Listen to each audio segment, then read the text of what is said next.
उज़ैर साहब, आपने आर्टिकल भी लिखा है जो पीडीएम की इकोनॉमिक परफॉर्मेंस है 1 साल का, उसका आपने रिव्यू किया है। एक नारा लगाया था पीडीएम हुकूमत ने कि हम सियासत नहीं रियासत बचाने आए हैं। वो ये भी कहते थे कि मईशत बचाने के लिए अगर पॉलिटिकल कैपिटल लूज करना पड़ा तो वो करने के लिए भी तैयार है। तो पिछले 1 साल में आपको लगता है कि रियासत और मईशत को बचाने में कामयाब हुए हैं या नाकाम हुए हैं? जब क्राइसिस होता है किसी भी मुल्क में तो उसमें डिसाइसिवनेस जो होती है लीडर की वो सबसे ज़्यादा इम्पोर्टेंट रोल प्ले करती है।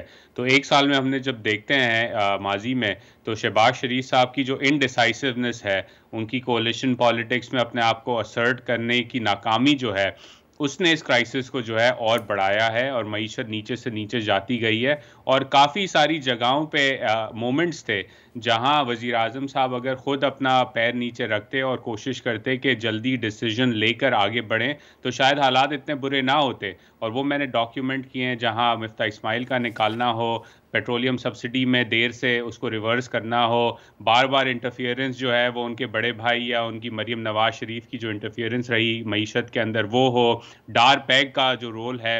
अब इसके अंदर वज़ीर आज़म अल्टीमेटली रिस्पॉन्सिबल हैं इसके लिए, और उनकी जो इनडिसीजन है उसने मुल्क को जो है एक दिवालिये की नहज पे लाके खड़ा कर दिया है आज। उज़ैर साहब, हुकूमत तो पाकिस्तान तहरीक इंसाफ की जो इकोनॉमिक परफॉर्मेंस है उस पर तनकीद करती ही है। आपने भी अपने इस आर्टिकल में लिखा है कि पाकिस्तान तहरीक इंसाफ ने जो सब्सिडी दी जाते जाते वो एक क्रिमिनल एक्ट था और उससे नुकसान हुआ है। और इसके अलावा भी हमें पता है कि जो शौकत तरीन साहब की एक्सपेंशनरी पॉलिसी थी उससे नुकसान हुआ, करंट अकाउंट डेफिसिट बढ़ने लगा, पाकिस्तान के रिजर्व तेजी से नीचे आ रहे थे। तो क्या बेहतर इकोनॉमिक पॉलिसीज के बुनियाद पर क्या इसको एड्रेस किया जा सकता था? क्या ये मौजूदा हुकूमत इसको बेहतर तरीके से मैनेज कर सकती थी?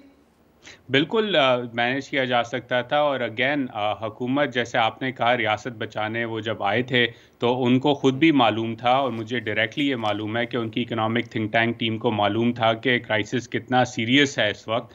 लेकिन हमने देखा कि आते ही वज़ीर आज़म साहब ने ख़ुद एक्सेप्ट किया कि वो इस्तीफ़ा देने वाले थे, फिर उन्होंने नहीं दिया, फिर बड़े भाई के पास चले गए।